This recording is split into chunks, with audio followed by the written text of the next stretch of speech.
Hello viewers, good evening. मैं हूं आपका होस्ट वासिफ जावेद। तो मैं इस दफ़ा ब्लॉगिंग कर रहा था, तो मैंने सोचा कि एक लंबी वीडियो बनाई जाए। इस वीडियो में अपना मैं चाहता हूं कि जो दो अहम कंट्रीज है, एक जापान है, दूसरा चाइना है, इसमें जो इंटर्नशिप होती है इसके बारे में आपको कुछ बताया जाए। इस जमन में मैंने कुछ मटेरियल इकट्ठा किया है। काफी सारे जापान के 3 इंस्टीट्यूट है जो इंडियन और पाकिस्तानी स्टूडेंट्स को जो है वो प्रोवाइड करते हैं पेड इंटर्नशिप। ठीक है, इसके बारे में मैंने कुछ आपको बताना जरूर चाहूंगा, लेकिन बताने से पहले एक दरखास्त है आप लोगों से कि आप अगर इस चैनल पर नए आए हैं तो ये चैनल सब्सक्राइब कर लें। जिन्होंने सब्सक्राइब किया हुआ है तो बेल आइकन का बटन प्रेस कर लें, ताकि आइंदा मेरी तमाम आने वाली वीडियोस आप तक टाइम पर पहुंच सके। और आपने इसे लाइक भी करना है और अपने दोस्तों में या अपने व्हाट्सएप ग्रुप में शेयर भी कर देना है। आपने इसके लिंक को शेयर कर देना है ताकि ये उन तक भी पहुंच सके। अच्छा, सबसे पहले जापान ने, इसकी अभी डेट रहती है, ये एक साल में 2 दफा होती है। उसका नाम है OIST scholarships. This is a paid internship in every field. Accounting है, कंप्यूटर है, HR है, फाइनेंस है, इंजीनियरिंग है, मैथमेटिक्स है, फिजिक्स की तो काफी सारी सीटें हैं इसमें, कंप्यूटर साइंस है, IT स्किल्स हैं। इस तरह की जितनी भी बंदे के पास डिग्रीज होती हैं इसमें OIST से क्या बनता है, अगर आप इंटरनेट पे लिखेंगे OIST paid internship 2025, OIST Japan paid internship 2025, तो आपको वेबसाइट पे गूगल पे जाके सारा पेज ओपन हो जाएगा। आप उसे पढ़ें। आप पहले उसकी कुछ रिक्वायरमेंट्स देखें कि क्या आपके पास वो डिग्री है जो उन्होंने मांगी है। फिर आपकी जो एज है ना वो 35 साल से ऊपर ना हो और 20 साल से कम ना हो। ये भी इनकी एक रिक्वायरमेंट है जो कंफर्म मुझे पता है। क्या कीजिए कि टोफल आइट्स नहीं मांगते हैं, लेकिन आपने जिस यूनिवर्सिटी से अपनी लास्ट डिग्री की है या अभी आप डिग्री कर रहे हैं तो आपको उस डिग्री से पहले यूनिवर्सिटी से 3 चीजें लेनी पड़ेंगी। एक तो आपको यूनिवर्सिटी से अप्रूवल लेना पड़ेगा कि he is mentally fit for paid internship in Japan, और सेकेंडली आपको रिकमेंडेशन लेटर लेना पड़ेगा। किसी भी PhD प्रोफेसर से आपको रिकमेंडेशन लेटर लेना पड़ेगा। और थर्डली आपने इसमें ये करना है कि आपने यूनिवर्सिटी से ना इंग्लिश प्रोफिशिएंसी लेटर बनाना है, क्योंकि आपने टोफल आइट्स तो नहीं दिखाना, लेकिन आपने दिखाना है he is a good writer, listener and reader of English. और इसने जो पाकिस्तान में सिलेबस पढ़ा है ये थ्रू आउट इंग्लिश में है, इसकी इंग्लिश प्रोफिशिएंसी मैच करती है। तो प्रोफिशिएंसी लेटर आपने उस यूनिवर्सिटी से लेना जिससे आपने लास्ट डिग्री की है या कर रहे हैं। सेकेंडली आपने रिकमेंडेशन लेटर लेना है। थर्डली ये है कि आपने जो है ना उसका बताना है, NOC लेटर लेना है कि भाई हमने वहां जाना है, हम फिजिकली फिट है, मेंटली फिट है, हमारा थ्रू आउट बहुत अच्छा कैरियर है, अच्छे ग्रेड्स हैं, तो हमें चांस दिया जाए। अगर आपके ग्रेड्स अच्छे हैं, रिकमेंडेशन लेटर 1 से ज्यादा है, इंग्लिश आप अच्छी बोल लेते हैं, सब्जेक्ट आपका रेलेवेंट है, तो आपकी GP एटलीस्ट 3.4 होनी चाहिए आउट ऑफ 4।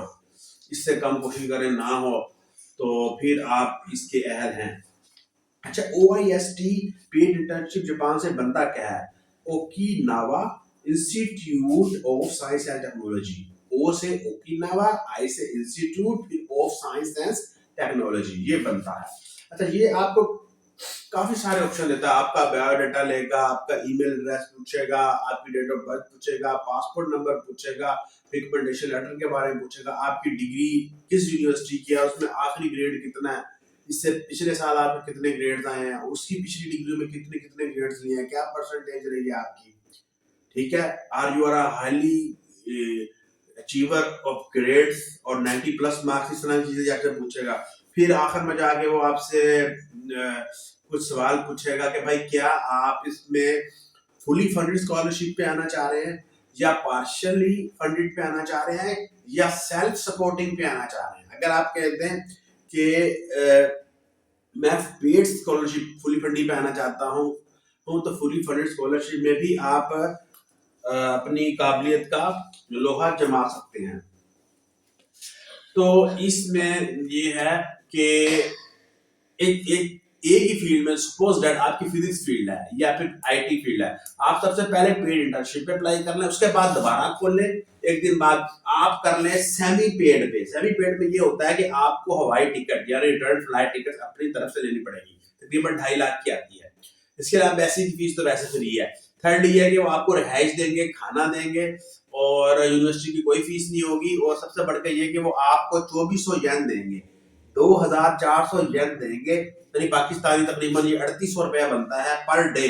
ये दे, इसे कहते हैं पार्सल स्कॉलरशिप। पार्सल स्कॉलरशिप में और फुली पेड स्कॉलरशिप में मेन फर्क ये है कि पार्सल स्कॉलरशिप में आपने जो रिटर्न टिकट होती है वो अपने पैसों से लेनी होती है, और फुली फंडेड में ना वो भी आपको टिकट भी देते हैं। फुली और पार्शियल फंडेड में फर्क ये होता है टिकट का, एयर टिकट का और एयर टिकट के ना होने का फर्क है। अच्छा, एक चीज होती है अपना फुली सेल्फ सपोर्टिंग प्रोग्राम, इसमें आपने सारा खर्चा खुद करना होता है। इसमें आपको वीजा दिलवा देंगे, वो एडमिशन कर देंगे, उधर जाके आपको कोई पैसा नहीं मिलेगा। रिहाइश ज्यादा फ्री दे देंगे, रिहाइश फ्री है, ट्यूशन फीस फ्री है, वीजा फ्री है, लेकिन आपको वहां पर खाने का खर्चा, जेब खर्च, आना जाना, ट्रैवल कॉस्ट, और मंथली आपको देते हैं 700 रुपए पर डे, आपको स्कॉलरशिप देते हैं 2400 येन पर डे, वो नहीं मिलेगा। इसे कहते हैं सेल्फ सपोर्टिंग प्रोग्राम। इसका भी ऑप्शन होता है।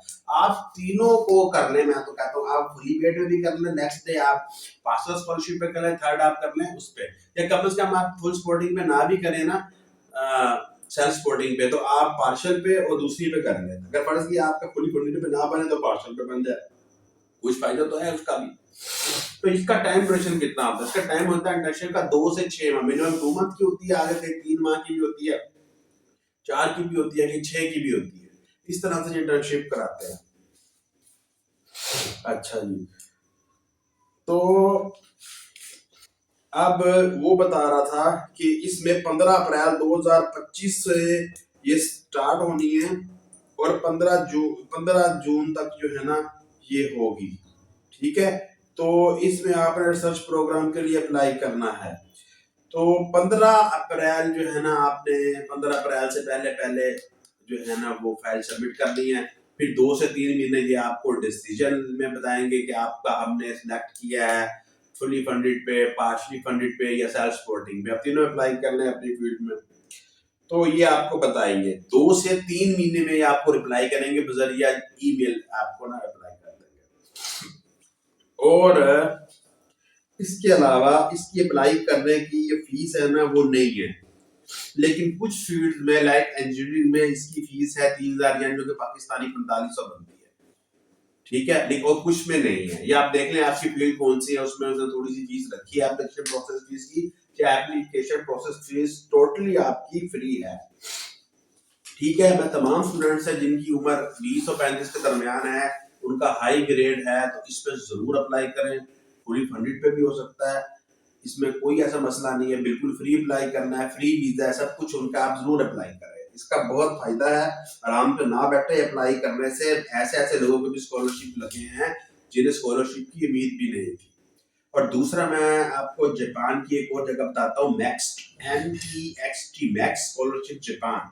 मैक्स स्कॉलरशिप जापान जो है ना, ये आपको पेड इंटर्नशिप भी ऑफर करता है, लाइक हर तरह की फील्ड में ऑफर कर रहा है। ये कोई फील्ड ऐसी नहीं है, कंप्यूटर है, फाइनेंस है अपना, इसके अलावा इंफॉर्मेशन टेक्नोलॉजी, मैथ है, बॉटनी है, केमिस्ट्री है, सिविल इंजीनियरिंग है, इलेक्ट्रॉनिक्स इंजीनियरिंग है, इलेक्ट्रिकल इंजीनियरिंग है, हाँ जी, मेडिकल में डी फार्मेसी है, फार्म डी है। इसके अलावा इसमें बेशुमार केसेस हैं जहां पर जो है ना आप पेड इंटर्नशिप अप्लाई करते हैं। और मैक्स की खास बात ये है कि इसमें आप सेल्फ सपोर्टिंग पे या पार्शियल स्कॉलरशिप पे अप्लाई नहीं कर सकते, इसमें आपको फुली स्कॉलरशिप पर ही अप्लाई करना पड़ेगा।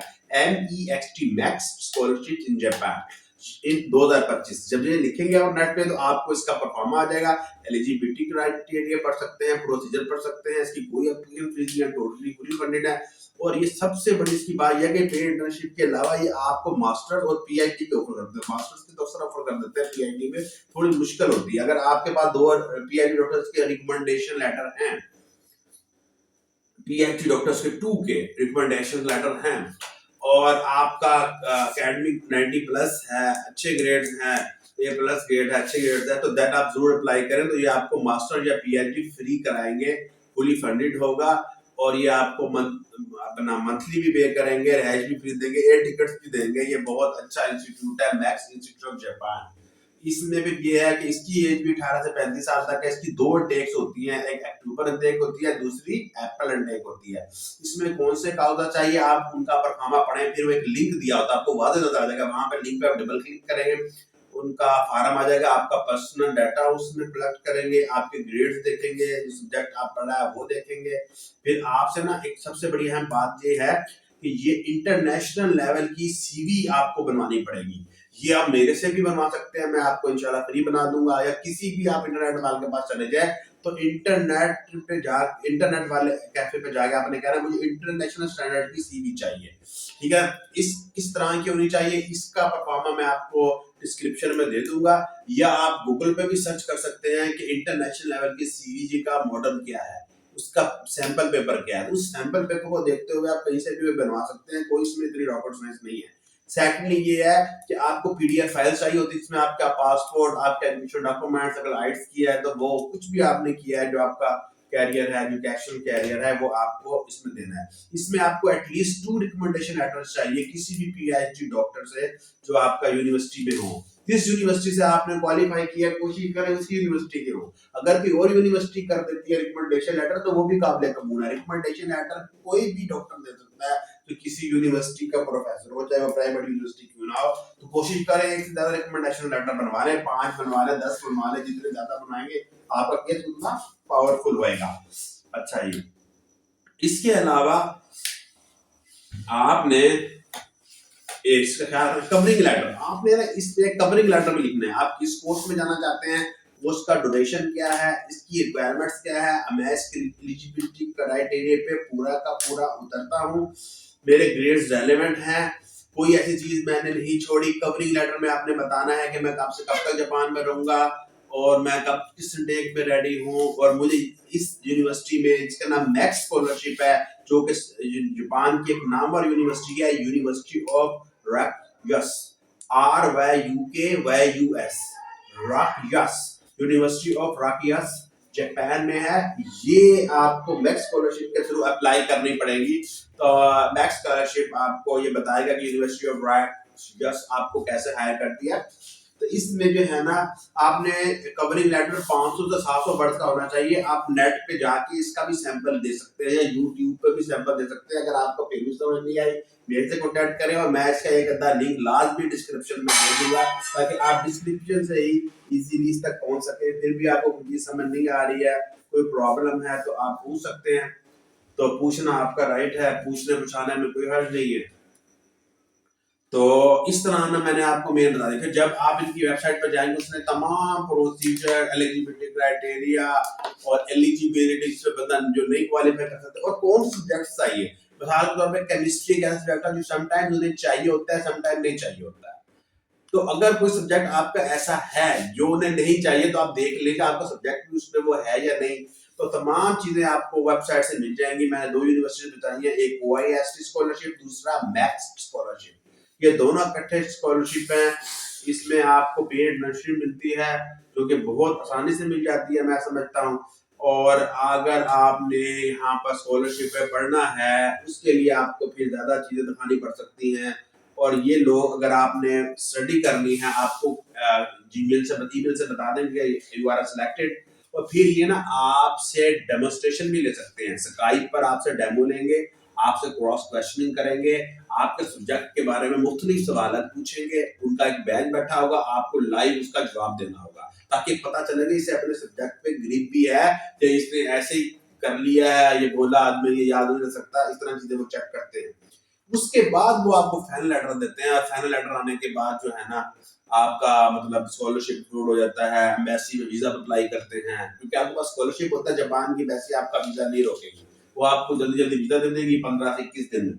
और 15 से 21 दिन में वीजा हासिल करने के बाद आप जो है ना, उनसे उन्हें कहेंगे कि मेरा वीजा लग गया है, तो मुझे पैसे दें, तो वो आपको एयर टिकट्स प्रोवाइड करेंगे, फिर आपको अकोमोडेशन देंगे, और जो आपका कमिटमेंट हुआ है 2400 येन पर डे, इसके अलावा फ्री रिहाइश, फ्री खाना पीना, और इसके अलावा स्टेशनरी फ्री है, इलेक्ट्रिसिटी फ्री है, वहाँ पर जो बसेस चलती है, मेट्रोस चलती हैं, वो आपके लिए फ्री, उनका फ्री पास वो अपनी तरफ से बना कर देंगे। इसलिए मैंने आपको स्ट्रांगली रिकमेंड किया है कि आप इन दो चीजों में, एक मैक्स स्कॉलरशिप 2025 इन जापान और दूसरा Okinawa institute of science and technology जिसका नाम OIST है, इसे जरूर अप्लाई करें। इसे अप्लाई करने में आप कोई झिझक महसूस ना करें, ये बहुत अच्छी बात है। थोड़ा ओवर एज होने की वजह से मैं अप्लाई नहीं कर रहा, जिनकी एज है वो जरूर अप्लाई करें। जापान आपको फुली स्पॉन्सर कर रहा है और आपको इनेबल कर रहा है, आपका कैरियर ऊपर आएगा, आपका सर्च पावर बढ़ेगी, आपके IQ पावर बढ़ेगा, आपको एक बहुत बड़ी मतलब है कि हिम्मत मिल जाएगी, आपके स्किल्स इंप्रूव होंगे और आप को मोटिवेशन मिलेगी कि आपको जापान जैसे, जिसकी इकोनॉमी दुनिया की नंबर 1 इकोनॉमी है, जो टेक्नोलॉजी में 2050 में सफर कर रहा है, उस कंट्री ने आपको स्कॉलरशिप दिया है, चाहे वो पेड इंटर्नशिप का है, पार्शियल पेड इंटर्नशिप का है, या fully master program in Japan का है, in Max institute of Japan और OIST Japan 2025 new year to take होती है ऑलवेज। कभी ऐसा नहीं होता कि साल में एक दफा हायर करें या 3 दफा करें या 2 दफा करते हैं, और 90 डेज का प्रोसेस ये सोचने समझने में लगाते हैं। इतनी देर में आपने तैयारी भी करनी है,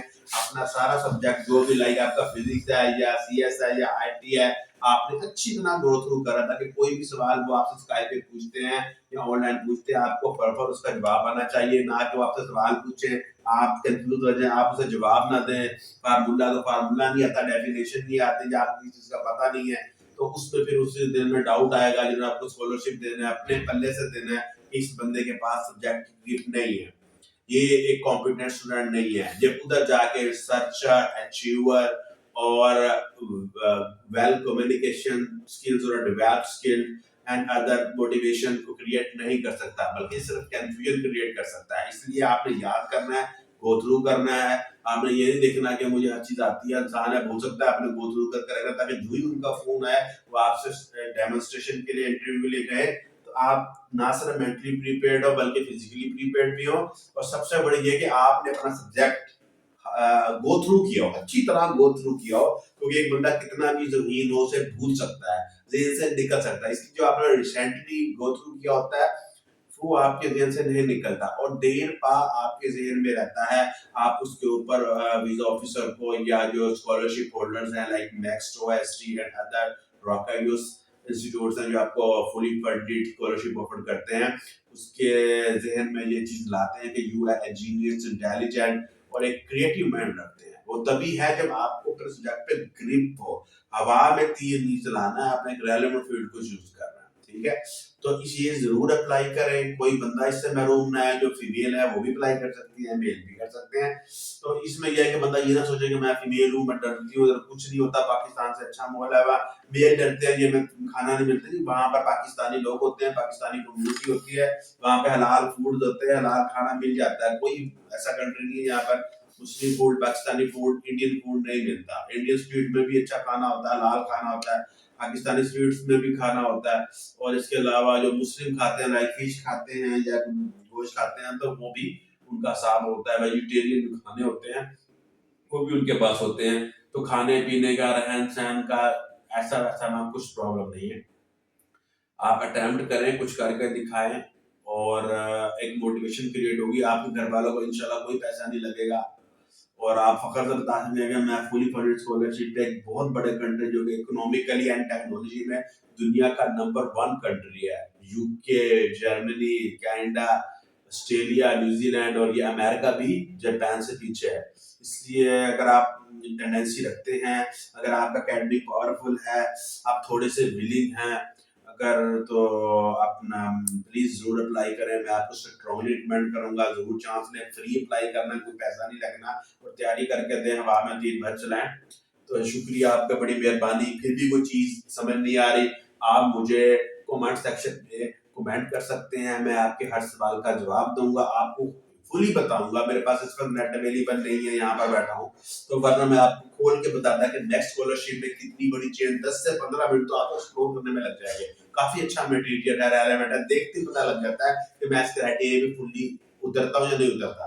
अगर आप उतरते हैं जरूर अप्लाई करें, अगर आप नहीं उतरते तो देखते हैं तो कहाँ से नहीं उतरा, तो वो 2-3 और यूनिवर्सिटियां आप करने हैं जापान में, OIST करने हैं या यूनिवर्सिटी ऑफ रॉयल यहाँ करने हैं।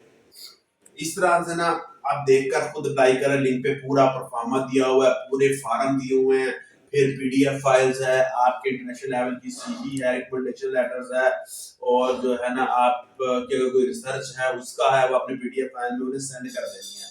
आपकी फाइल, आपकी CV, आपका कवरिंग लेटर, आपका रिकमेंडेशन लेटर, आपके अच्छे ग्रेड जितने इंटरनेशनल लेवल के होंगे, हाई स्टैंडर्ड होंगे, हाई फाई होंगे, आपके स्कॉलरशिप आने के उतने चांसेस हैं। ठीक है ना। फर्स्ट एक्सप्रेशन लास्ट एक्सप्रेशन, उसमें क्या होता है कि आपकी CV, PDF, covering letter, recommendation हर लिहाज से इंटरनेशनल लेवल के हो, आप गूगल पे जाके उसके सैंपल पेपर मंगवा सकते हैं, गूगल पे आराम से मिल जाते हैं। आपने उसी सैंपल की बनानी है, खूबसूरत से करके, प्यारी से करके, कटिंग नहीं करनी, कोई ऐसी उसमें हैंगी बैंगी ना हो जिससे उसे लगे ऑफिसर को कि भाई इसे अपने सब्जेक्ट पे ग्रिप नहीं है, या ये मतलब कि कुछ सीरियस नहीं है, या ये इंटरनेशनल लेवल पे कम्पीट नहीं कर सकता, तो वो आपको रिप्लाई फिर नहीं करेंगे। अगर आप अटेम्प्ट अच्छा करते हैं इंटरनेशनली, आप उससे पाकिस्तानी होने के बावजूद भी इंटरनेशनल लेवल की CV and other documents provide कर देते हैं, तो मेरा नहीं ख्याल कि वो आपके केस को डिनाई करेंगे, आपको जरूर ईमेल आएगी। कुछ यूनिवर्सिटियां डेमो लेती हैं, कुछ इंटरव्यू लेती हैं, ऐसा नहीं है कि वो आपसे इंटरव्यू लिए बगैर ही आपको रख ले, इंटरव्यू में 2-3 सवाल से बैठ के पूछ लेते हैं। जो इंटरव्यू को नहीं मानते वो फिर डेमोन्स्ट्रेशन लेते हैं, उनका उनका पूरा पैनल बैठा होता है ताकि पता चल सके कि उनके साथ चल भी सकते हैं या नहीं चल सकते। वो सब्जेक्ट के सवाल होते हैं, और सवाल नहीं पूछते वो। तो एम्बेसी के पास तैयार है कि वो खाने पीने के बारे में कुछ सवाल पूछ रहे हैं या कोई और सवाल पूछ रहे हैं, एम्बेसी इस तरह कर सकती है, लेकिन वैसे भी वीजा रिफ्यूज नहीं करती अगर आपके पास स्कॉलरशिप है तो। लेकिन ये आपसे फजूल सवाल नहीं पूछेंगे, ये सब सब्जेक्ट के बारे में रेलेवेंट क्वेश्चनिंग करेंगे, इसलिए काइंडली अपने सब्जेक्ट को गो थ्रू करें, उस पर ग्रिप हासिल करें, ताकि कोई भी सवाल आए आप उसका बहादुरी से जवाब दें, टू द पॉइंट जवाब दें, आई टू आई कांटेक्ट होना चाहिए, या बात क्लियर होनी चाहिए आपकी फोन पर जब आप उनसे बात करें, ताकि ये आपका श्योर हो सके। तो अब मैं इसमें थोड़ा सा मुझे नजरा लगा हुआ है, लेकिन फिर भी मैंने मूवी बनाई, मैंने कहा काफी अरसे से मैं सोच रहा था बनाऊं, कि टाइम निकल ना जाए, आखिरी डेट्स थोड़ी है, एक में 30 डेज है, एक में 45 डेज है, एक में 37 डेज है। अगर मैं वीडियो देर से बनाऊंगा तो फिर साफ जाहिर है कि ना अपना फिर आप रह जाएंगे। मैं नहीं चाहता कि किसी का नुकसान हो, इसलिए मैंने बना दी। मुझे हल्का हल्का नजर लगा हुआ, सर भारी हो रहा है, मैं फिलहाल कॉफी पी रहा हूँ, आज बिस्कुट खा रहा हूँ, आपने वो भी देखना है मुझे व्यू में खाते हुए, और इसके बाद फिर मैं आपको बताऊंगा कि चाइना में स्कॉलरशिप कैसे मिल रहे हैं। चाइना में भी एक बहुत अच्छा इंस्टीट्यूट है जो आपको पार्टिल फंडेड, उसमें टिकट आपको अपने पैसे करनी है, या फुली फंडेड की वो आपको टिकट के पैसे भी देंगे, खरीदनी आपने अपने पल्ले से है, कितनी की भी खरीद ले, 2 लाख की ले ले, 1.5 लाख ले ले, जब आप अपना रसीद दिखाएंगे, पेमेंट बिल दिखाएंगे, तो वो आपको इंस्टीट्यूट है जो आपको बुलाएगा पेड इंटर्नशिप पे और पेड कॉन्फ्रेंस में, वो आपको उसका कुछ हिस्सा एटलीस्ट 75% हिस्सा पे करेगा, रहाइश फ्री, खाना फ्री, अच्छे होटल में रखेंगे, और आपको एक सर्टिफिकेट इंटरनेशनल लेवल का चाइना वाले बना के देंगे कि इसने हमारे पास आके इतना रिसर्च पेपर पब्लिश किया, इतना काम किया रिसर्च पे, इतना इसने इंटर्नशिप्स ली हैं और इतने डॉलर अचीव किए हैं, उसका बहुत फायदा है। रेलेवेंसी में भी मजीद चाइना में रहने में फायदा है। फिलहाल मैं चाय पी रहा हूँ, चाइना के बारे में मैं चाय भी पीता रहता हूँ, आप मुझे देखते रहे, देन मैं थोड़ा फ्रेश हो चाय पी के, बिस्कुट खा के, देन जो है ना मैं आपको चाइना के बारे में बताता हूँ, मुझे वॉच करते रहे, मैंने वीडियो बंद नहीं की है, बिस्मिल्लाहिर्रहमानिर्रहीम। मैंने कहा चलो ये आज वीडियो थोड़ी लॉन्ग बन जाएगी तो क्या हुआ, आज ये लॉन्ग वीडियो बन जाएगी तो क्या हुआ भाई, लॉन्ग वीडियो बनने से क्या हुआ, अब मैं भी तो वीडियो बना रहा हूँ और आपके लिए बना रहा हूँ। और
जी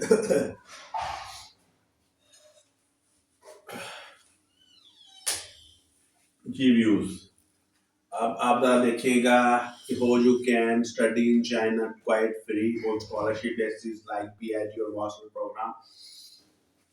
चाइना में एक यूनिवर्सिटी है, बहुत अच्छी यूनिवर्सिटी है, उसका नाम मैं आपको बताता हूँ। ये बड़ी जल्दी स्कॉलरशिप देती है, पाकिस्तानियों को बहुत अच्छा समझती है और ये नॉर्मली फुली फंडेड स्कॉलरशिप देती है। उसका नाम है टिसनुआ यूनिवर्सिटी, ठीक है ना। एमजीन scholarship program 2025 fully funded. This university is situated in Beijing. ये यूनिवर्सिटी बीजिंग में वाक़ है, जो कि कैपिटल है चाइना का, बीजिंग, वहां वाक़ है। स्पेलिंग नोट फरमा लें, TSINGHUA university, AMGEN scholarship program 2025 fully funded. TSINGHUA university, AMGEN scholarship program 2025 fully funded. इसकी जो डेट्स ऑफ कमेंसमेंट है ना इंटर्नशिप की, मैं बता रहा हूँ, वो है 7 जून से लेके 4 अगस्त तक। यानी 7 जून को ये शुरू होगी, वो 4 अगस्त तक जाएगी। और डेडलाइन अप्लाई करने की 1 फरवरी है, यानी कि थोड़े दिन ही रह गए, 1 मंथ से भी कम है। 1 फरवरी तक आप इसमें अप्लाई कर सकते हैं, ठीक है ना। इसमें एक शर्त उसने लगाई है कि वो जो बंदा है ना उसने मास्टर्स ना किया हो, तो उसके पास जो है ना 16 ईयर एजुकेशन से ज्यादा ना हो और उसकी उम्र 24 ईयर से ज्यादा ना हो। थर्डली ये है कि वो एशियन कॉलेज या यूनिवर्सिटी का पढ़ा हुआ या अभी गोइंग टू यूनिवर्सिटी और कॉलेज अभी स्टडी कर रहा हो, उस बंदे को बहुत प्रेफर करेंगे जो मास्टर लेवल की, BS लेवल की किसी भी पाकिस्तान की अच्छी नामवर यूनिवर्सिटी से एज सेमेस्टर सिस्टम में स्टडी अभी कर रहा है। उसने स्टडी करना छोड़ी नहीं है, उसका कोई स्टडी गैप नहीं है और उसकी ग्रेड 90+% के हाई ग्रेड्स है। अच्छा, इसमें ये है कि आपने ना एक रिसर्च पेपर बना के, जो आपकी फील्ड है, लाइक कंप्यूटर है, फाइनेंस है या आपकी फिजिक्स है या मैथ्स है, उसका एक रिसर्च पेपर जो कि आपने लास्ट डिग्री में पढ़ा हो, कहीं से आप बनवा लें, उसमें लेस देन 20% से कम होना चाहिए। उसके आप कम से कम को ऑथर हो, फर्स्ट ऑथर नाम भी हो तो खैर है, को ऑथर होना जरूरी है। एक पेपर आप बना के आप उन्हें सेंड करें, उसे पब्लिश कराने की जरूरत नहीं है, बना के प्लेजम चेक करके, उसकी वर्क चेक करके, उसके रिजल्ट्स देख के, एप्लीकेशन देख के आपने ना हमें सेंड कर देनी है। ये बंदा हमारे पास आ रहा है, इसका सारा खर्चा हम उठा रहे हैं, ट्रेन टिकट का भी हम उठा रहे हैं। ये बंदा वो रिसर्च पेपर हमारा इस जर्नल में पब्लिश करने आ रहा है। तो आपने इसमें अप्लाई कर देना और इसमें अप्लाई करने की जो लास्ट डेट है वो 1 फरवरी 2025 है। ऑल सब्जेक्ट्स नॉर्मली, ये कोई सब्जेक्ट ऐसा नहीं है जिसमें ये पेड इंटर्नशिप ऑफर ना कर रहे हो, फुली फंडेड है। ये पाकिस्तानी स्टूडेंट्स के लिए खास तौर पर, चाइना हमेशा पाकिस्तानी स्टूडेंट्स की चाइना में आने की हौसला अफजाई करता है, इसलिए उन्होंने फुली फंडेड रखी है। इसमें आपके पास पार्शियल फंडेड का या सेल्फ सपोर्टिंग का जापान वाला ऑप्शन नहीं है। तो बहरहाल आप इसमें जरूर अटेम्प्ट करें। यूनिवर्सिटी का नाम बताया, ये बहुत जल्दी स्कॉलरशिप देती है। ये सिर्फ पाकिस्तानियों के लिए है। इंडियन पासपोर्ट वाले, बांग्लादेशी पासपोर्ट वाले, नेपाल पासपोर्ट वाले, अरेबियन पासपोर्ट वाले, कतर पासपोर्ट वाले, श्रीलंका वाले इसमें अप्लाई नहीं कर सकते। अगर वो अप्लाई कर भी दें तो उन्हें मखसूस कोटा 25% या 20% तक उस होता है। बाकी जो 80% है वो सिर्फ पाकिस्तानी पासपोर्ट होल्डर्स को प्रेफरेंस करते हैं। पाकिस्तानी पासपोर्ट को 80% तक वो कोटा देते हैं और वो हासिल करते हैं। फिर उन्हें अपने पास चाइना बुलाते हैं, उन्हें fully funded scholarship like air ticket returns देते हैं, खाना देते हैं और एटलीस्ट 300 जो है ना येन पर वीक देते हैं। यहाँ पर सारा काम पर वीक होता है चाइना में ना, पर डे नहीं होता, पर मंथ नहीं होता, पर वीक होता है। 350 to 300 और अप्रोक्सीमेटली 400 येन देते हैं। एक येन है कोई मेरे ख्याल 40 रुपए का, 39-40 रुपए का येन है। योंग, येन नहीं, योंग, सॉरी, योंग, योंग देते हैं। चाइना में येन नहीं है, येन जापान में है, चाइना में योन है, योन। ये योन देते हैं जो कि 40 रुपए का योन। येन जो है वो 1 रुपये 60 पैसे का, वो जापान में है यॉन देते हैं, ये भी 40 रुपए का, चाइना में कहते हैं यॉन, 40 रुपीज के बराबर है। तो आपका इंग्लिश में जरूर अप्लाई करें। इसके अलावा अगर आपके पास भी कोई ऐसी इंफॉर्मेशन है जो आप मेरे से शेयर करना चाहते हो, दोस्तों तक पहुंचाना चाहते हो, वो मुझे आप कमेंट सेक्शन में जरूर बताएं कि ये चीज़ है मेरे पास, ये यूनिवर्सिटी इससे भी अच्छी है, जल्दी स्कॉलरशिप देती है, हम दोस्तों ने अप्लाई किया, हमारे स्कॉलरशिप अप्रूव्ड हो गए हैं, इस फील्ड के थे, इतनी परसेंटेज थी, बस उसका लो परसेंटेज वाले को भी ये रख लेते हैं, हाई परसेंटेज वाले रह जाते हैं। कुछ इसमें लक की बात भी होती है, लक भी तब चलती है जब आप बार बार अप्लाई करें। अगर आप अप्लाई ना करें, बिल्कुल फ्री अप्लाई करना है, हौसले की बात है, आप अच्छे तरीके से अप्लाई करें, फुल कॉन्फिडेंट होकर अप्लाई करें तो इंशाल्लाह आपका हो जाएगा। अगर कोई और यूनिवर्सिटी है चाइना की, और लिंक है कि और स्कॉलरशिप है, उस स्कॉलरशिप एमबीबीएस का ना हो, क्योंकि मैं एमबीबीएस को डील नहीं करता। इसके अलावा बाकी मैं फ्री डील करता हूँ, free CV, free cover letter, description में उसके सैंपल्स प्रोवाइड करना, एक अच्छी सोच को डेवलप करना, लोगों का फायदा उठाना और इसे सदका जारिया के तौर पर कायम दायम रखना, क्योंकि ये नॉलेज एक सदका जारी है। तो मैं इस पे फीस रख के या लोगों को डीमोटिवेट नहीं करना चाहता हूँ। मैं इस चीज को चाहता हूँ कि इस अच्छी चीज को फैलाया जाए, पाकिस्तानी चाइना में जाए, जापान में जाए, स्कॉलरशिप पे जाए, अपने घर वालों पे थोड़ा सा भी बोझ ना बने। और मतलब मेहनत पे यकीन रखें। तो इस तरह जो 3 स्कॉलरशिप्स थे ना, वो मैंने आपको बता दिए हैं। तीनों हाईली प्रोफाइल्ड हैं और बहुत अच्छे हैं। तो अब आखिरी और चौथी चीज मैं लाया हूं आपके लिए, ये सिर्फ गवर्नमेंट सर्वेंट के लिए है, जो रेगुलर गवर्नमेंट सर्वेंट है पंजाब के खास तौर पे, वो है मुआमरीन हज। मैंने मुआमरीन हज में अप्लाई कर दिया है, उसकी लास्ट डेट गुजर चुकी है। अब सवाल यह है कि आपने मुआमरीन हज 2025 के लिए अप्लाई कर दिया है, ठीक है, तो आपने तैयारी कैसे करनी है? तो तैयारी के बारे में भी मैंने बड़ा अच्छा मटेरियल तैयार किया है, जो उसने क्लिक हेयर पे 2222 जो है ना वो दिए हैं अपना, क्लिक हेयर दिए हैं, वो आपने याद कर रहे हैं। सारे उर्दू में है, कुछ इंग्लिश में, कुछ अरेबिक में है।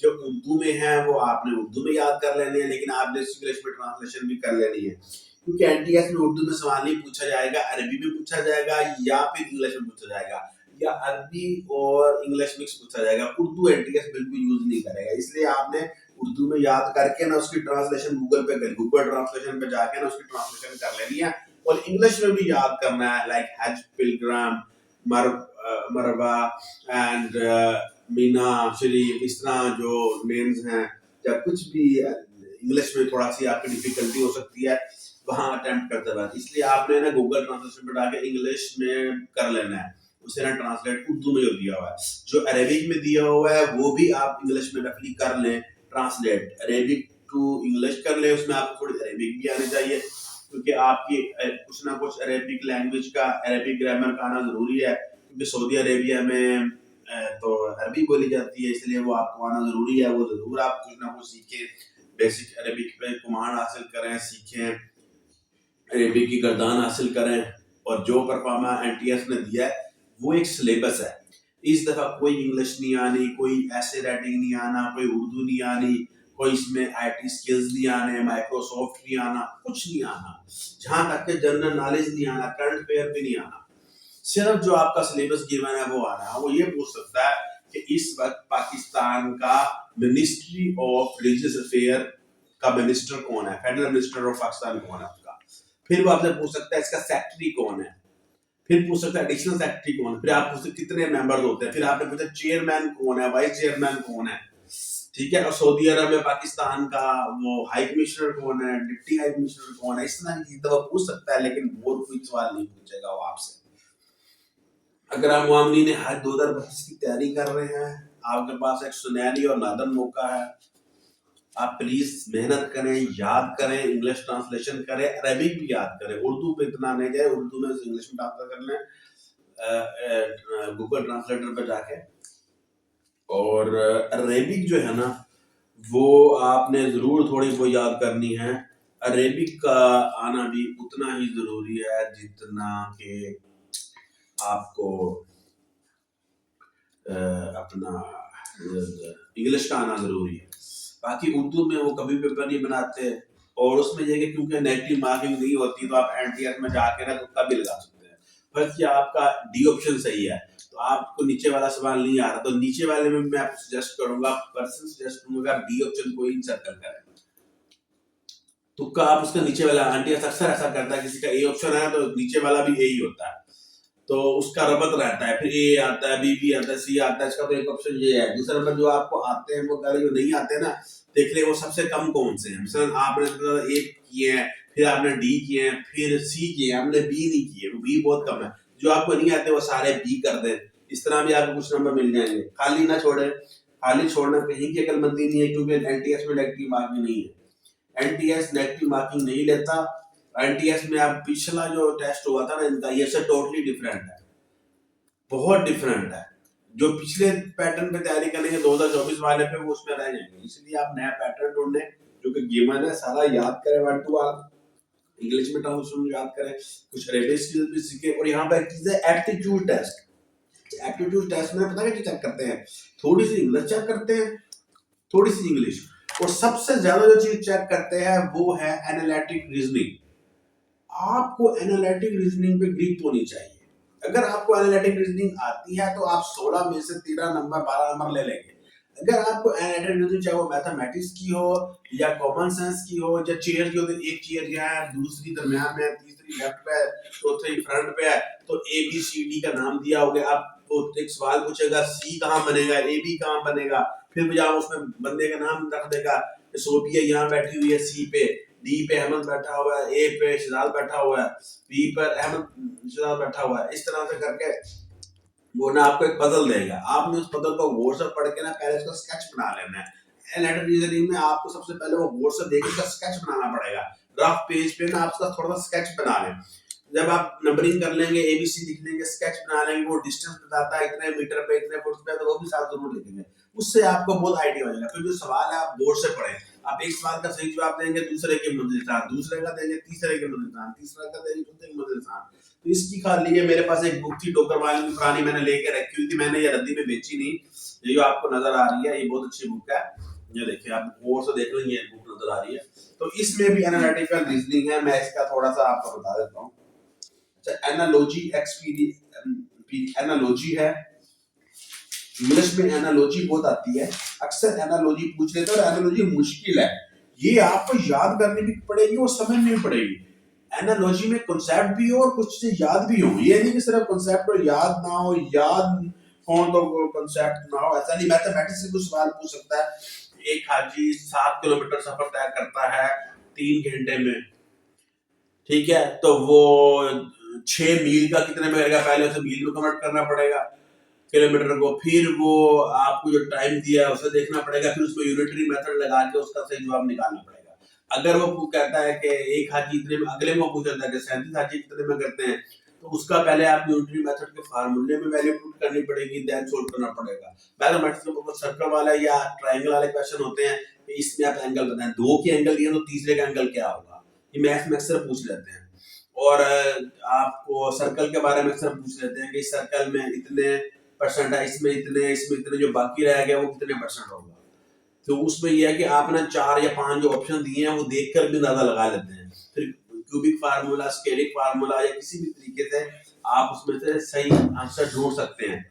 इसे कहते हैं एनालिटिक रीजनिंग। मैथमेटिक्स की एनालिटिक रीजनिंग आसान है, इंग्लिश की भी आसान है, लेकिन जो दूसरे पजल होते हैं ना वो बाकी पजल होते हैं, उसमें जितनी बढ़िया प्रैक्टिस कर ले, मतलब आपकी लक आपका साथ ना देना तो आप उसमें मतलब के ग्रिप हासिल नहीं कर सकते। ठीक है, मिसाल के तौर पर एक पजल बताता हूँ जिसमें आपको बहुत ज्यादा समझ चाहिए, यहाँ पर गिवन है वो देखिए, मैं बताता हूँ।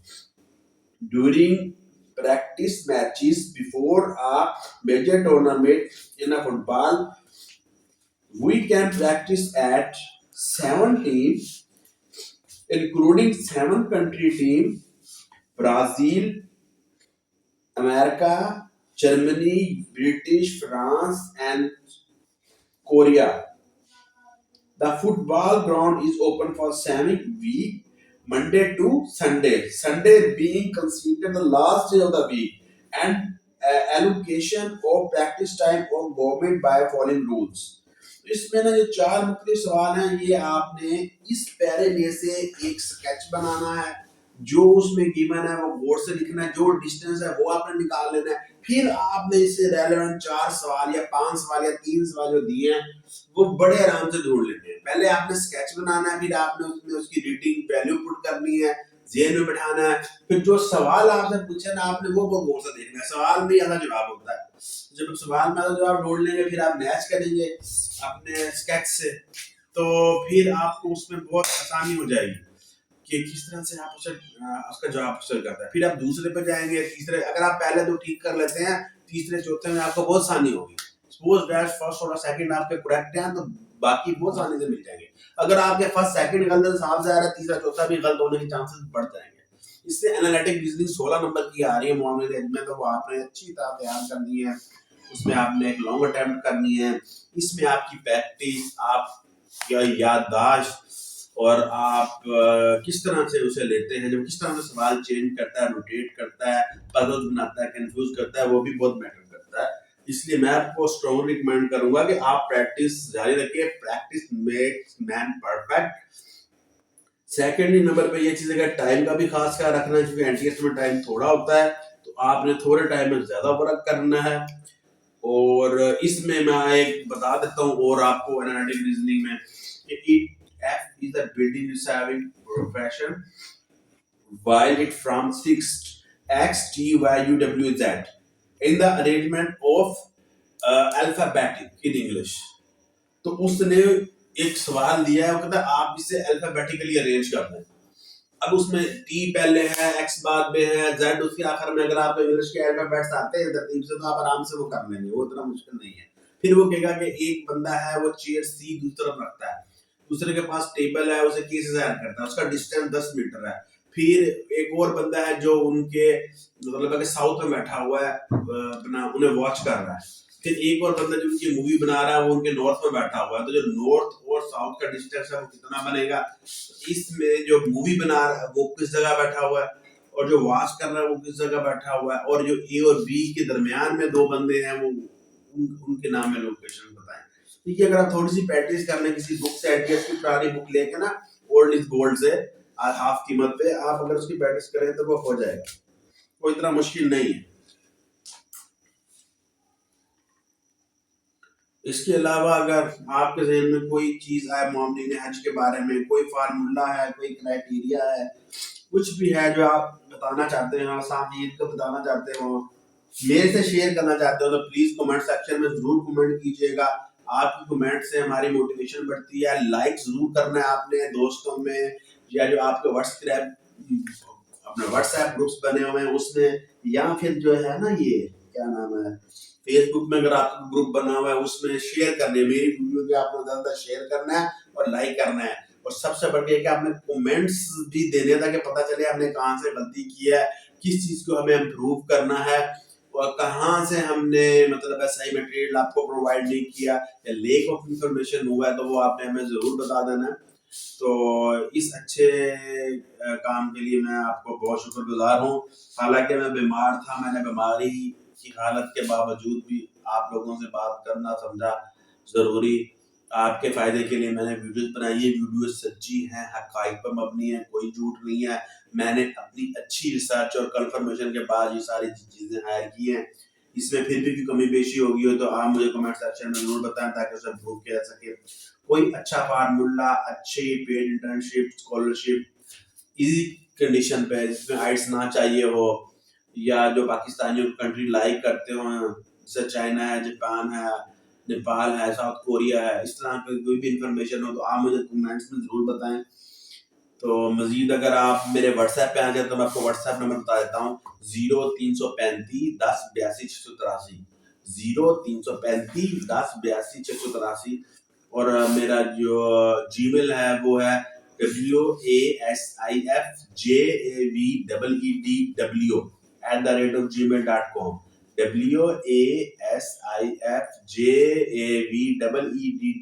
wasifjavedw@gmail.com। आप यहाँ पर भी रिप्लाई कर सकते हैं अगर आप कमेंट्स में नहीं बताना चाहते। कोई नया फार्मूला, नई चीज, न्यू इंफॉर्मेशन, किसी भी फील्ड में, रेलेवेंट फील्ड में जो न्यू स्टूडेंट्स को या जो जॉब हासिल करना चाह रहे हैं या हाली क्वालिफाइड स्टडी करना चाह रहे हैं, लाइक पीएचडी करना चाह रहे हैं, तो उसमें आपके पास इंफॉर्मेशन है, प्लीज मुझसे शेयर करें ताकि मैं उसके ऊपर वीडियो बनाकर उसे सर्च आउट करके आने वाली क्रीम को मोटिवेट कर सकूं, उन्हें बेनिफिट दे सकूं, ताकि वो कंसल्टेंट्स के हाथों या फजूल लोगों के हाथों अपना पैसा बर्बाद करने की बजाय फ्री में सीखें, फ्री में वो काम करें। और ये सदका जारिया आप इसे शेयर करके दूसरा भी पहुंचाएं, ना आगे हमें जो लोग बैठे हैं अपनी दुकानें खोल के, अपनी अकेडमियां बना के, कहीं पर भी ऑनलाइन जो इन्होंने एप्लीकेशन सिस्टम बनाया हुआ कि आप मेरे से ऑनलाइन पढ़ लें, मुझे आप 10,000 दे दें, 5,000 दे दें, 7,000 दे दें, तो पढ़ने के बावजूद भी बात नहीं बनती, लोग रह जाते हैं तो उनके पैसे जाया जाते हैं। मैं चाहता हूँ कि उनके पैसे जाया ना जाए, क्योंकि पैसे बहुत मेहनत से और मुश्किल से बनते हैं। इसलिए मैंने एक अच्छा काम किया और मैंने सोचा कि मैं एक मूवी बनाऊं, लंबी मूवी बनाऊं। ये मेरी अल्हम्दुलिल्लाह बहुत लंबी मूवी है, पर मेरी अपनी ख्वाहिश थी, क्योंकि कुछ दोस्त कह रहे थे आप एक बहुत लंबी मूवी बनाएं जिसमें आप हर चीज को अलग-अलग बताएं। इस तरह एक ही मूवी में हम आपकी तमाम चीजें देख सकें। हमारे पास इतना टाइम नहीं है कि आपकी मूवी को सर्च आउट करें, ढूंढें, फिर देखें, तो आप ही एक लंबी मूवी बनाएं। आपकी एक कम से कम लंबी मूवी जरूर होनी चाहिए। हम उसे देखेंगे, थ्रू आउट देखेंगे। आपने भी कोशिश करनी है कि इस मूवी को शुरू से लेके आखिर तक देखना है, और कोई गलती हो तो बता देनी है। कोई अच्छी बात लगे तो आपने उसके ऊपर लाइक भी करना है, अच्छे कमेंट्स भी देने हैं। और अगर आपके जहन में कोई अच्छी टेक्निक है, अच्छा फार्मूला, अच्छी वेबसाइट्स हैं, अच्छे लिंक्स हैं जो कि हमारे इंटरनेशनल कंसल्टेंसी में, पेड इंटर्नशिप में, स्कॉलरशिप अचीविंग में मदद कर सकते हैं, तो वो आपने सेंड कर देने हैं। या मामली ने हज की हम तैयारी करें, अगर मैं क्वालिफाई कर जाता हूँ और मैं इंशाल्लाह मैं हज पे चला जाता हूँ, तो मैं हज की पूरी वीडियो बनाऊंगा, हवाई जहाज में कैसे बैठना है, एहराम कैसे बांधना है, और इसमें आपने अपना हज हज कैसे करते हैं, मनासिक हज क्या हैं, और इस तरह से ना मैं हज पे पूरी वीडियो बनाऊंगा। छोटे छोटे पार्ट्स होंगे, वो मैं लंबी वीडियो नहीं बना सकूंगा, उसमें मैं 15 मिनट्स के पार्ट्स बना लूंगा ताकि लोगों को देखने में आसानी हो। लंबी मूवी देख के लोग भी थक जाते हैं। मैं इंशाल्लाह आज पर गया तो मैं एक लंबी मूवियां बनाऊंगा, छोटी छोटी करके 15 मिनट्स की बनाऊंगा, और आपको सारा बताऊंगा कि मुजदलिफा में क्या करना है, मीना में क्या करना है, रमी आपने कैसे करनी है, 7 चक्कर कैसे लगाने हैं, सही कैसे करनी है, मदीना मनवरा में रोजा रसूल सल्लल्लाहु अलैहि वसल्लम की ज़ियारत कैसे करनी है, दुआ कौन सी वहाँ पढ़नी है, और मस्जिद नबवी का क्या एहतराम है, और मदीना से वहाँ पर जब हम जाते, मक्का से मदीना जब हम जाते हैं, हम बस पे जाएं या ट्रेन पे जाएं, क्या बेहतर है। तो मैं अगर ट्रेन पर गया, छोटी ट्रेन पे जो बहुत तेज चलती है, तो मैं उसकी मूवी जरूर बनाऊंगा। मेरी कोशिश ये होगी बस की बजाय ट्रेन पर जाऊं, और मैं इंशाल्लाह हज की बहुत तफसीली मूवी दूंगा। हज पे बहुत कम्प्रीहेंसिव, फुल कम कई घंटों की होगी, लेकिन उसके पार्ट्स होंगे, पार्ट 1, पार्ट 2, पार्ट 3, कई पार्ट्स होंगे 15 मिनट्स के, ताकि लोग बोर भी ना और सब कुछ देख भी ले। इंशाल्लाह अगर मैं हज पे गया आपकी दुआओं से, तो मैं उसके ऊपर मूवी बनाऊंगा, वीडियो बनाऊंगा, फुल ब्लॉगिंग करूंगा, ताकि जो लोग हज करने जाए उसे कोई परेशानी ना हो, मेरी वीडियो को गौर से देखें, तमाम मनासिक हज कुरान और सुन्नत की रोशनी में अदा कर सकें, किसी का फर्ज ना छूटे, मैदान अरफात में प्रॉब्लम ना हो। कुर्बानी का भी रेट बता दूंगा। हमारी कुर्बानी का रेट है 55,500 रुपया पाकिस्तानी, या $200, वो अपने जेब में रखने हैं। जब ईद पढ़ लेनी है हमने उधर जाके 10 जिलहज्जा को इंशाल्लाह, तो हमने अपने कफील को दे देने हैं 55,500 रुपए, तो वो हमारी कुर्बानी के हो जाएंगे। कुर्बानी जरूरी है, हाजियों के लिए सर मुंडवाना जरूरी है। तो कई हाजी क्या करते हैं, एक दूसरे की खुद ट्रेन कर देते हैं, उसका फायदा ज्यादा है, पैसे बच जाते हैं। वो भी कोई एक्सपर्ट नहीं होते जो सऊदी अरब में बैठे होते हैं, और हाजी लाखों में होते हैं, उनके पास उतना टाइम नहीं होता, वो अपना रेट बढ़ा लेते हैं। अगर 50 रियाल है तो वो 200 या 400 रियाल लेते हैं, एक मतलब है कि हजामत करने की, गंज करने की। गंज करना जरूरी है हाजी के लिए। तो वो जो है ना, आप इंशाल्लाह मैं आपको सर मुड़वाने की भी वीडियो बनवाऊंगा कि हाजी कैसे सर मुड़वाते हैं, किस तरह वो करते हैं, किस तरह करना चाहिए। जो वहमी है वो ज्यादा 400 रियाल भी वो मांग सकता है, तो वो वहां जाते हैं सैलून्स में, वहां जाकर वो जामन कराते हैं, सर मुड़वाते हैं। तो इस तरह की भी मैं आपको सारी वीडियोस बताऊंगा। और मुआमरीन हज क्या मदद करते हैं। मुआमरीन हज किसी भी कंट्री में मुश्किल स्टेटमेंट को, मुश्किल टैकलमेंट को, मुश्किल टाइम पीरियड को कैसे गुजारते हैं। इसलिए मेरी आपसे दुआओं की अपील है और मैं ये चाहता हूँ कि मेरा इंशाल्लाह अब ना सऊदी अरब का काम बन जाए, मैं सऊदी अरब रवाना हूँ और मैं उधर जाके हज अदा करूँ ताकि मैं उसके ऊपर तफसीली वीडियोस बना सकूँ। जो शख्स मेरी वीडियो देखे तो उसे कहीं और जाने की, कोई प्रैक्टिस करने की, कोई मतलब है कि प्रॉब्लम ना हो हज करने की, वो पहले से मेंटली प्रिपेयर्ड है। उसे पता हो मैंने इस तरीक को यहाँ जाना है, इस तरीक को जहाँ जाना है, इस जगह 40 नमाजें पढ़नी है, इस जगह जोहर पढ़नी है, यहाँ आराम करना है, यहाँ कुर्बानी करनी है, यहाँ सही करनी है, यहाँ रमी करनी है, और यहाँ से यहाँ का डिस्टेंस कितना है, कौन से होटल में मेरा क्याम है, और ये 40 दिन का पैकेज कहाँ से स्टार्ट होता है, वापसी तक का सफर कैसे होता है, एहराम कहाँ बांधना है, कहाँ खोलना है, और खुशबू वगैरह आपने नहीं लगानी, वो मना की गई है एहराम की हालत में। शॉवरिंग ले सकते हैं, उसके ऊपर भी मैं एक शॉवर चलाने की वो भी बनाऊंगा। पानी तो थोड़ा गर्म होता है क्योंकि वहाँ गर्मी होती है, मक्का में सर्दी नहीं होती, दिसंबर में भी गर्मी होती है, लेकिन बहरहाल इंसान मुश्किल को सब्र करता है। हज एक मुशक्कत तलब अपना जो है ना इबादत है, तो जो है ना मुशक्कत तलब इबादत है हज, तो उसमें इंशाल्लाह मैं कोशिश करूंगा कि मैं हज के ऊपर तफसीली वीडियो बनाऊँ। आप दुआ करेंगे मैं सिलेक्ट हो जाऊँ मैंने हज में, फिर मैं इंशाल्लाह आपको फुल उसकी वीडियो बनाऊंगा। मेरे वीडियो देखकर आपको बहुत फायदा होगा, बहुत खुशी मिलेगी और हम सब की दुआ इंशाल्लाह रंग लाएगी। चलें, ओके, मैं फिर बात अब बस आता हूँ, तो अब चलें जी, 1 घंटे की करीब वीडियो बन गई है। जिन दोस्तों की ख्वाहिश थी कि मैं वीडियो लंबी बनाऊं, तो आज उनकी ख्वाहिश पूरी हो गई है। नेक्स्ट टाइम जितनी लंबी वीडियो नहीं बना सकूंगा क्योंकि लंबी वीडियो को लोग देखते नहीं, टाइम देते, पसंद नहीं करते, सारी मेहनत हमारी ज़ाया जा सकती है, एफर्ट ज़ाया जा सकती हैं।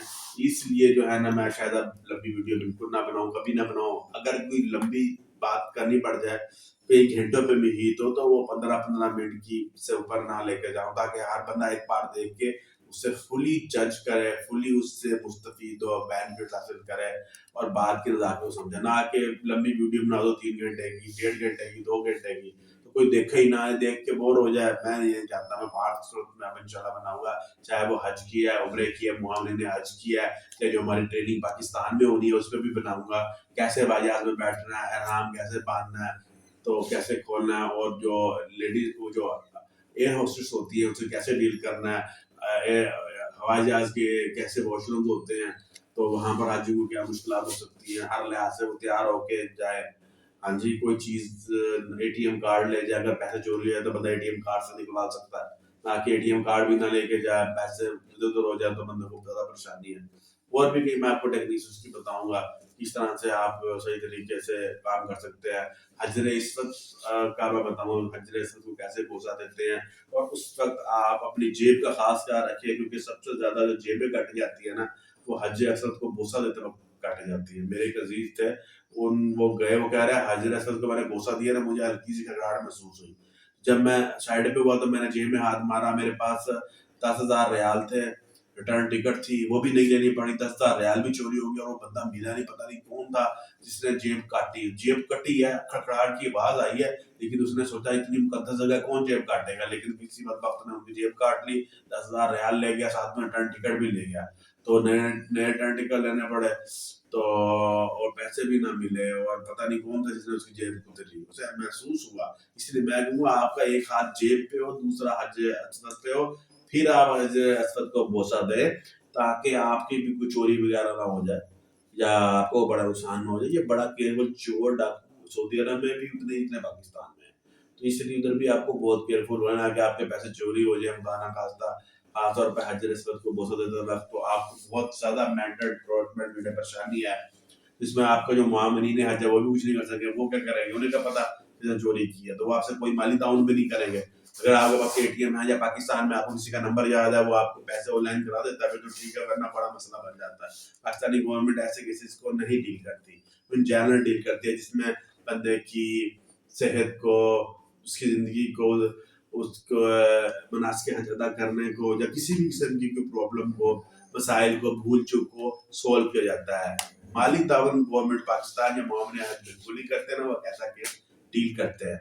इसलिए आपने अपनी हिफाजत खुद करनी है, हर जगह केयरफुल होना है, हर जगह जेब पुत्रों से उससे आ रहा है ना। तो आपकी बहुत मेहरबानी कि आपने मेरा ये लॉन्ग चैनल देखा।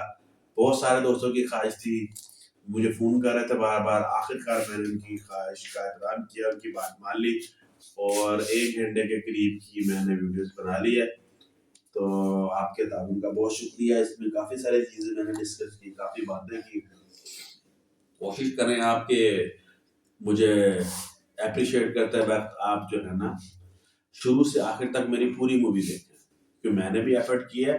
तो आपने शुरू से आखिर तक मेरी पूरी मूवी देखनी है, कोई चीज़ स्किप नहीं करनी। तो मैंने भी कुछ स्किप नहीं की, आप भी कोई चीज़ स्किप नहीं करेंगे। तो इस लिहाज से मैं समझता हूँ कि आपकी जो है ना मोटिवेशन है, आपकी ओपिनियन बहुत मैटर करती है। तो बहरहाल अब मैं भी देख रहा हूँ कि आप थक गए होंगे, तो मैं भी थोड़ा सा बीमार होने की वजह से थक गया हूँ। वैसे थकना तो नहीं चाहिए, थकने की इसमें कोई बात नहीं है। थकने वाला बंदा ना वो टीचिंग कर सकता, ना हज कर सकता, ना उम्रा कर सकता। थके थके रहने से बात नहीं बनेगी। फ्रेश होना चाहिए, चाहे बीमार है, नजर लगा हुआ है, हर कंडीशन में फ्रेश होना चाहिए। तो मैं इंशाल्लाह 2 मिनट तक वीडियो बंद करता हूँ। तो अपना जो है ना ये सर्दी भी है, तो बहुत शुक्रिया आपने ये वीडियो देखी और बड़ी मेहरबानी आपकी।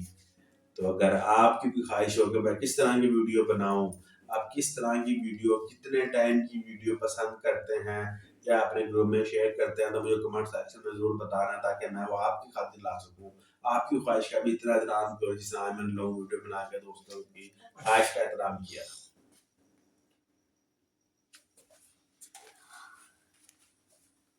हम्म, हम्म। बस करें कितने